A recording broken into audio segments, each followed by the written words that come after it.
Ohm शिवोहम। ओम सच्चिदानंद रूपाय विश्वोत्पत्त्यादिहेतवे तापत्रय विनाशाय श्रीकृष्णाय वयं नमः।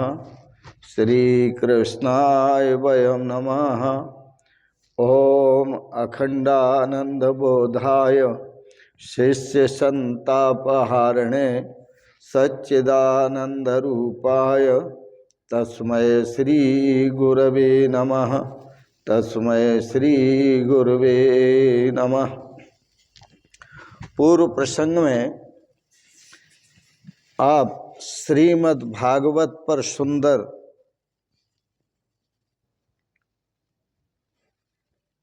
भगवान वामन का चरित्र श्रवण कर रहे थे।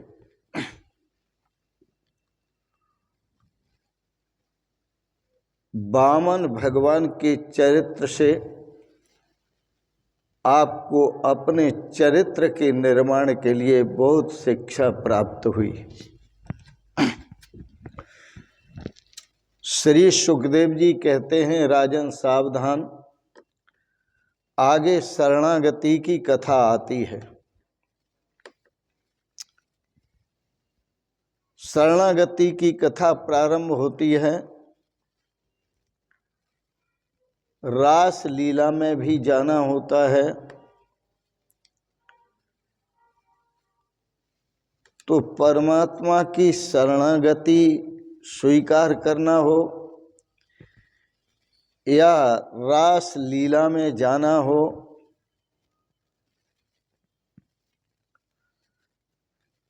यदि मन वासना से युक्त है तो आपका प्रवेश रास लीला में नहीं होगा। मन वासना से युक्त है तो आप परमात्मा के शरणागत नहीं हो पाएंगे।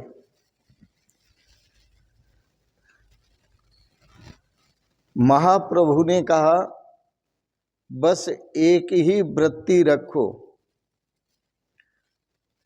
मैं भगवान की शरण में हूँ।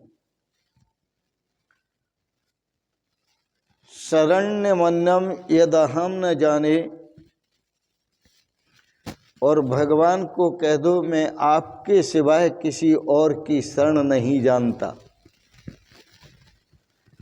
गीता दर्शन के द्वितीय अध्याय के 7वें श्लोक में अर्जुन ने भी भगवान की शरणागति स्वीकार की है।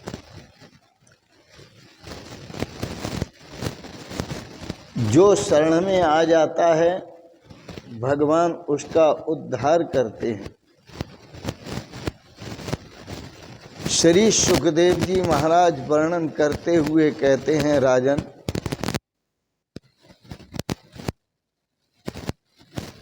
भगवान के कई अवतार हुए हैं। जैसे कूर्म अवतार है, मत्स्य अवतार है, वराह अवतार है।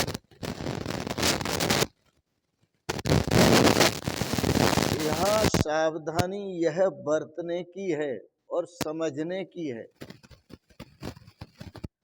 वराह अवतार लेने से भगवान के अंदर वराह के गुण नहीं आते। मत्स्य अवतार लेने से भगवान के अंदर मत्स्य के गुण नहीं आते। कूर्म कच्छप अवतार लेने पर भगवान के अंदर कच्छप के गुण नहीं आते। भगवान सदा ही गुण दोषों से रहित हैं। परमात्मा गुण दोषों से सदा रहित है। पशु बनने पर भी पशु के गुण परमात्मा में नहीं आते।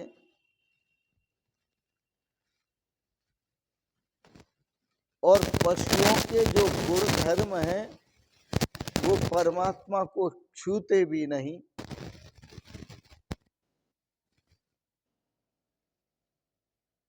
महाराज सत्यव्रत मनु एक समय कृतमाला नदी में स्नान कर रहे थे और स्नान करके वह तर्पण कर रहे थे।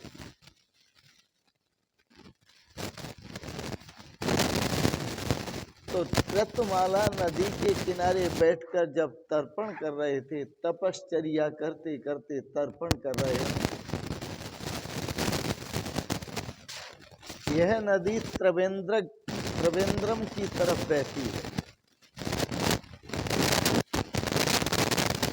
उन्होंने सत्यव्रत मनु ने कई वर्षों तक तपस्या की और जब एक बार तर्पण कर रहे थे और तर्पण भी कौन सा कर रहे थे? ऋषि तर्पण। ऋषि तर्पण करने से बुद्धि शुद्ध होती है। ऋषि तर्पण करने से विचार शुद्ध होते हैं। ऋषि तर्पण करने से भाव शुद्ध होते हैं। ऋषि तर्पण करने से आचरण शुद्ध होते हैं। ऋषि तर्पण करने से आहार शुद्ध होता है।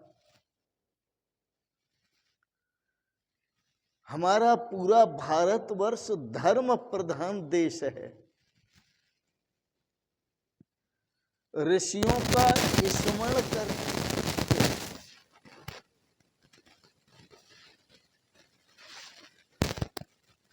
उनके संस्कार हमारे में आने लगते हैं।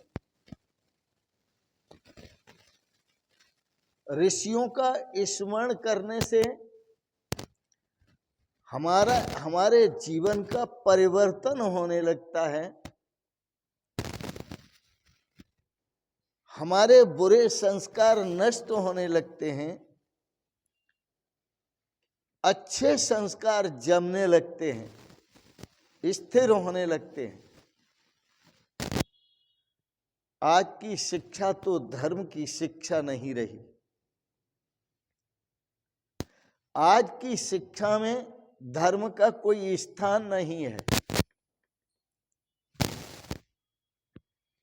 मैं वर्तमान में दिग्गजों से ये प्रार्थना करूंगा कि प्रत्येक क्लास में, एक क्लास से लेकर के अपने और एमए तक, पीएचडी तक अपने धर्म ग्रंथों का अध्ययन होना चाहिए। अपने धर्म ग्रंथों का पाठ होना चाहिए। अपने धर्म ग्रंथों में दिए गए संस्कार जो धर्म के हैं, वह आज के नवोदय बालकों के अंदर, नए बच्चों के अंदर, उनके मन मस्तिष्क में संस्कार होने चाहिए। लेकिन वो तभी संभव है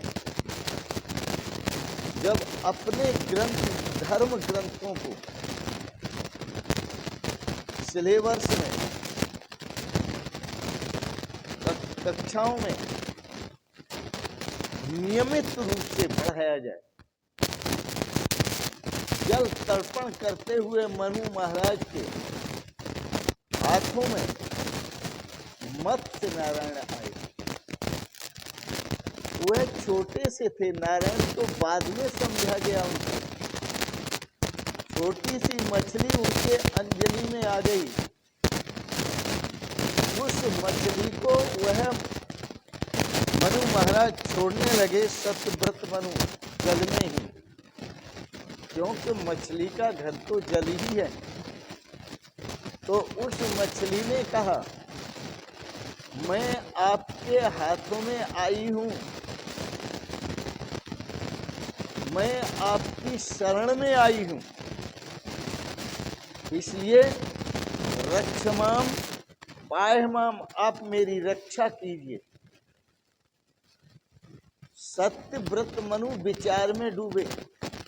उन्होंने सोचा एक छोटा सा मत्स्य और मुझे प्रार्थना कर रहा है, चलो मैं इसकी रक्षा करता हूं।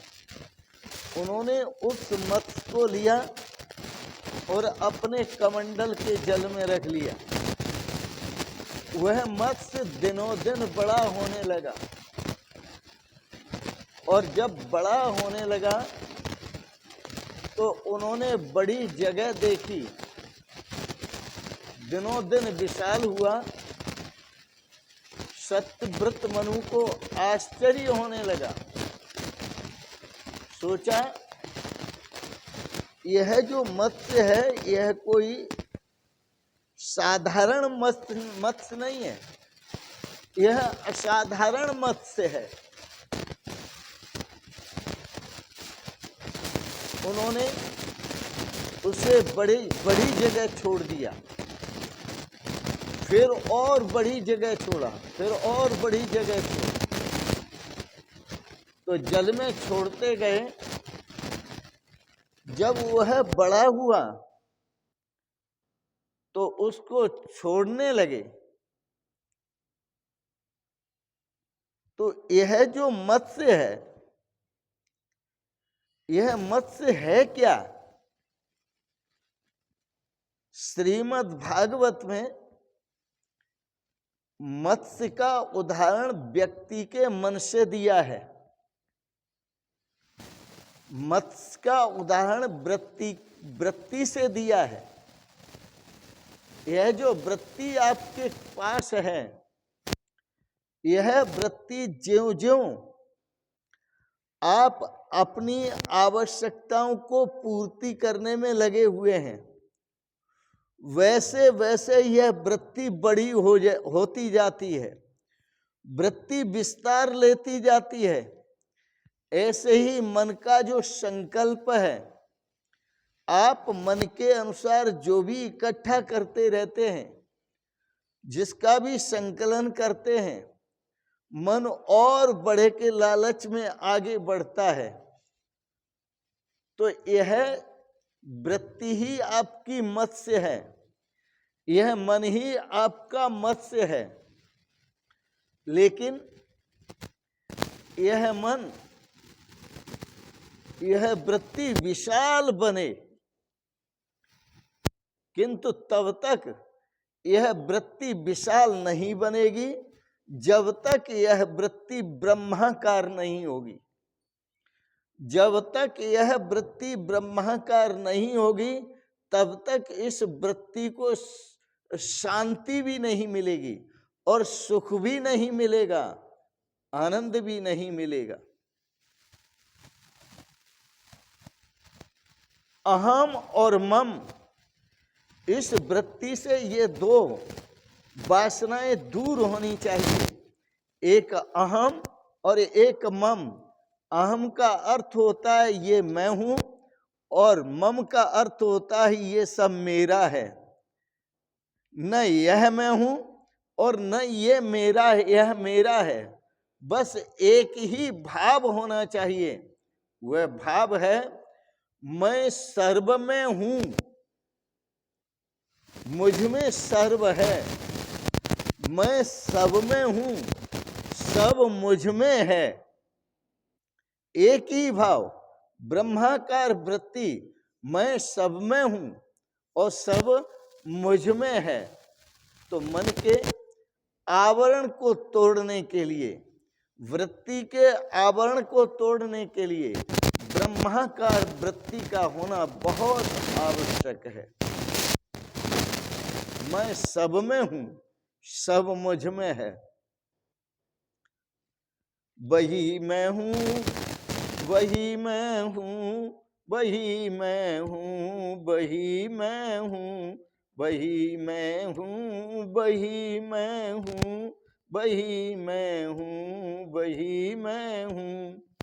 न कोई नाम है मेरा, न कोई रूप है मेरा, न कोई नाम है मेरा, न कोई रूप है मेरा। परे जो नाम रूपों से वही मैं हूँ, वही मैं हूँ। परे जो नाम रूपों से वही मैं हूँ, वही मैं हूँ। ब्रह्माकार वृत्ति, जो ब्रह्म व्यापक है वही मैं हूँ। अहम ब्रह्मास्मि, ब्रह्मैव इदं सर्वम, नारायण एव इदं सर्वम, वासुदेवम इदं सर्वम, आत्मैव इदं सर्वम, अहमेव इदं सर्वम। मत्स्य बनने से, मत्स्य अवतार लेने से या पूर्व अवतार लेने से, बराह अवतार लेने से बराह के विकार परमात्मा में नहीं आते। पूर्व मत्स्य के विकार परमात्मा में नहीं आते। परमात्मा सदा निर्विकार रहते हैं।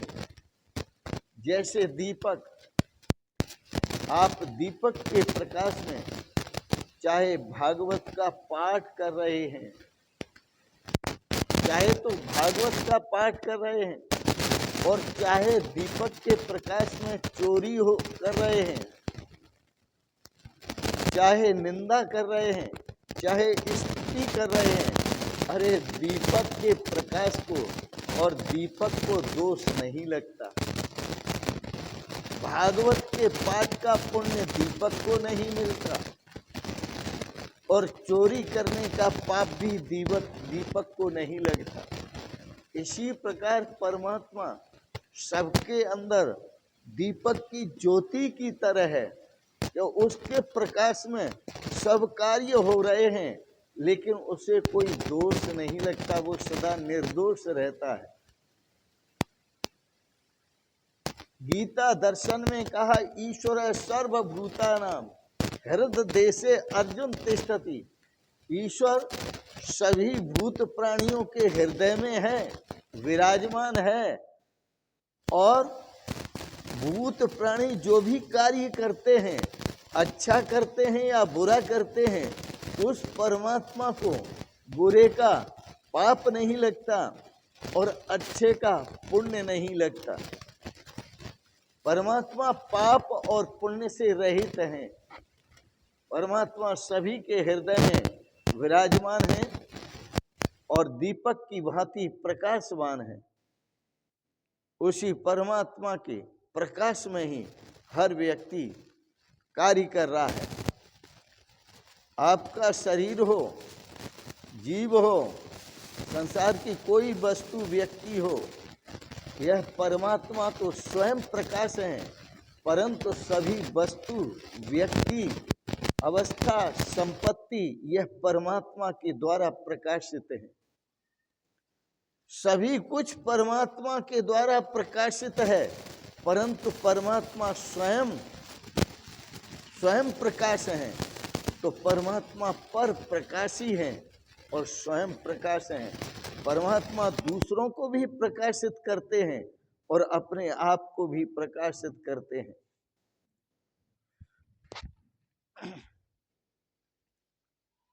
साधक की वृत्ति जब तक ब्रह्माकार नहीं होती,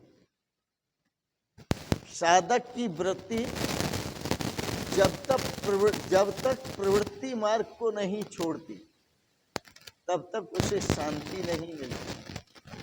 साधक की वृत्ति जब प्रवृत्ति मार्ग का त्याग करके और निवृत्ति मार्ग में प्रवेश करती है और निवृत्ति मार्ग में चलकर उसकी वृत्ति साधक की जब ब्रह्माकार होती है, कृष्णाकार होती है, रामाकार होती है, तब वह वृत्ति भगवत स्वरूपमयी हो जाती है, परमात्मा स्वरूपमयी हो जाती है। तब उस साधक को आनंद की प्राप्ति होती है। तब उस साधक को श्रेय और सौभाग्य की प्राप्ति होती है। तो आपका यह जो मन है, यही मत्स्य है। यह जो वृत्ति है अंतःकरण की मनोवृत्ति, यही मत्स्य है। उस मत्स्य नारायण ने सत्यव्रत मनु को कहा, सत्यव्रत मनु मैं जो आपके हाथों में आया हूँ, आपके शरणागत होके आया हूँ, मैं आपके कल्याण के लिए आया हूँ, आपके उद्धार के लिए आया हूँ।